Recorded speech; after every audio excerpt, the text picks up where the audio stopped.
Mas continuamos ao vivo na internet, no YouTube, nas redes sociais. Dá uma olhada aqui nessa matéria, a reportagem, a coluna da Letícia Casado. Pluga aí, pessoal. Projeto de anistia 8 de janeiro vai buscar acordo de PT ao PL para reduzir penas. A comissão especial da Câmara vai analisar essa anistia e busca um acordão com vários partidos, né? A Letícia Casado apurou e tal. O PT é contra essa pauta, mas integrantes do partido dizem que é possível conversar sobre o tema, desde que a conversa não comece a partir da anistia geral.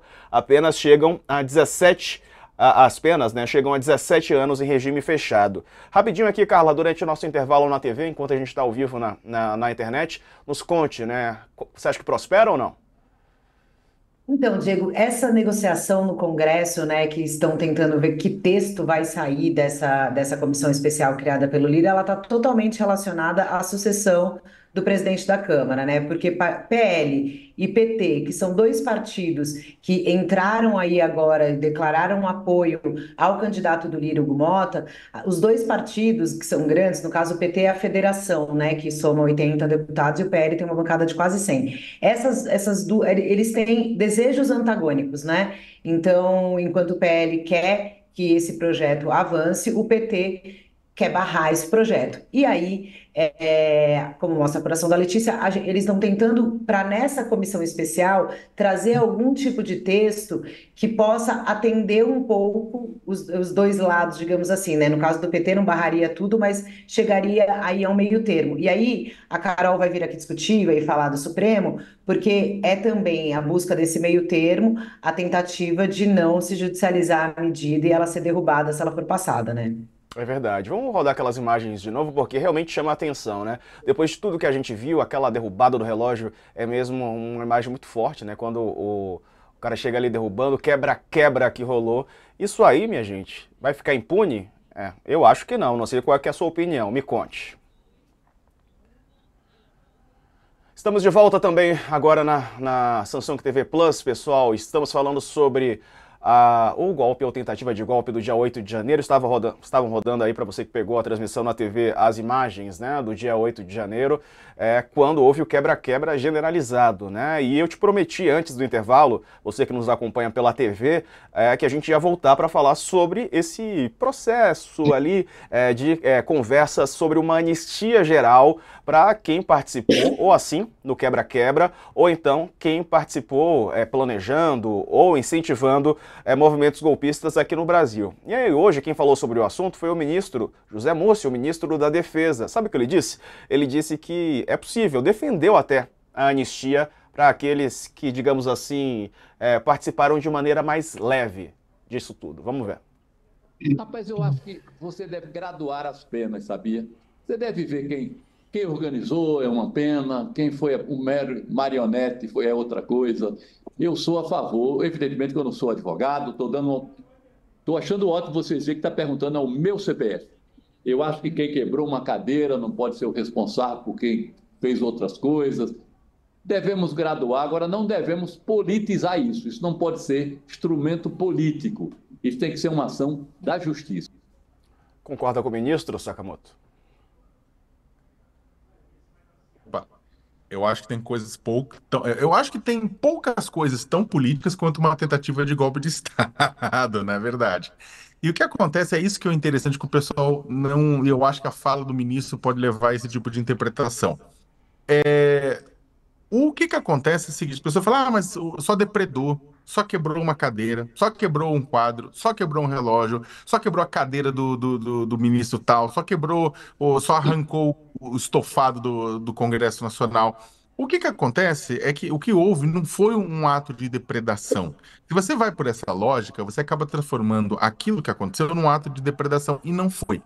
Aquilo, tudo, tem que ser considerado na sua totalidade. Aquilo foi um ataque direto à sede dos três poderes com o objetivo de fazer com que as Forças Armadas viessem a público, viessem às ruas para colocar ordem e, a partir daí, né, inclusive começar um processo que levaria à deposição do presidente Lula e ao retorno do presidente Bolsonaro, né? Então, o que acontece? A ideia não era que esses celerados, esse pessoal que bateu e quebrou a sede dos três poderes, não era que eles em si estavam tomando poder. A gente vem falando isso desde 8 de janeiro de 2023. É que as pessoas que não se interessam por isso não falam, não é bem assim.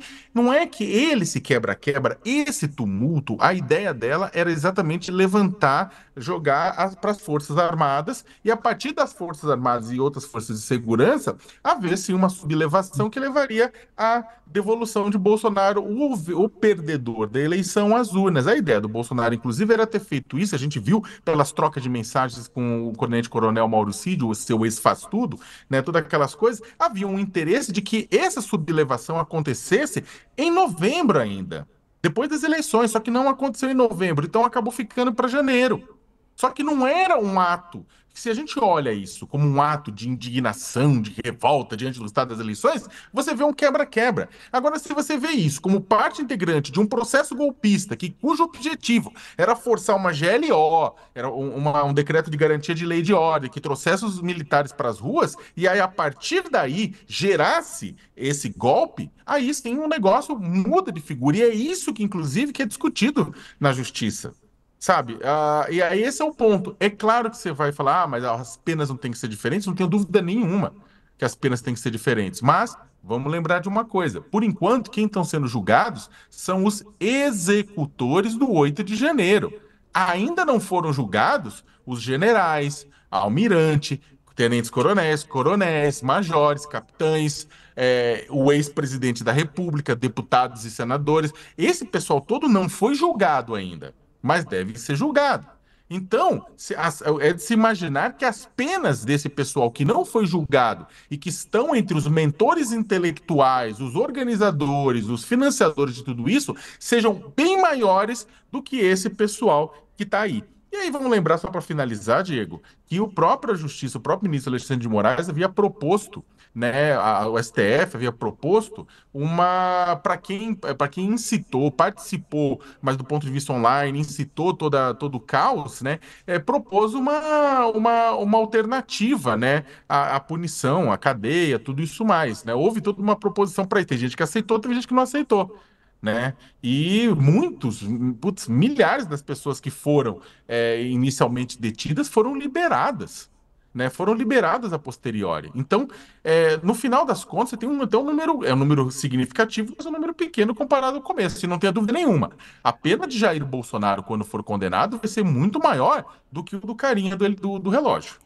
E você, Carla? Diego, o ministro Múcio, ele é conhecido e reconhecido aqui como um pacificador, digamos assim, né? E ele foi colocado pelo presidente Lula para retomar a confiança do governo com as Forças Armadas. Ele gosta muito de falar dessa diferenciação entre CPFs e CNPJ, ele diz assim, né? Apesar de que, por exemplo, a instituição, o Exército, ele fala da questão da instituição de Estado.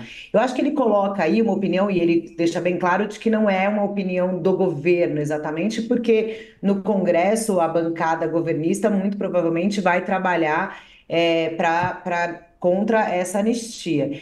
Eu entendo também que tem que ter penas diferenciadas e que seria muito importante que esse processo, porque matérias penais, né, você fazer de uma forma coletiva é muito complexo, então há uma margem aí para vários questionamentos nesse sentido. Mas evidentemente que a gente não pode achar que está tudo bem anistiar quem invadiu a sede dos três poderes na cidade, em Brasília, e fez o que a gente viu, que a gente sempre fala, não podemos esquecer e temos que lembrar para que não volte a acontecer. Então, eu acho que punir é muito necessário, mas eu também entendo que essa diferenciação de penas, ela é fundamental para a justiça ser aí, digamos, equilibrada. Agora, o ministro, só para completar o que o Saca falou, vai chegar a hora, e se está esperando isso dentro do Exército e dentro do Ministério da Defesa, da condenação desses militares de alta patente, generais, coronéis, de novo, o que o ministro Múcio fala em relação a isso? E o próprio comandante do Exército, general Tomás Paiva, o que eles falam sobre isso, Diego?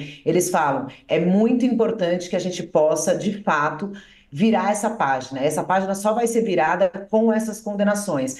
O Exército se prepara, sim, para eventuais condenações desses militares de alta patente, a maior parte da reserva, Mas quer, e aí é o discurso do Ministério da Defesa, dizer que com isso eles separam os que cometeram crime e preservam a instituição, o Exército, que é uma instituição que independe dos governos, né? Então é um discurso e o caminho dessa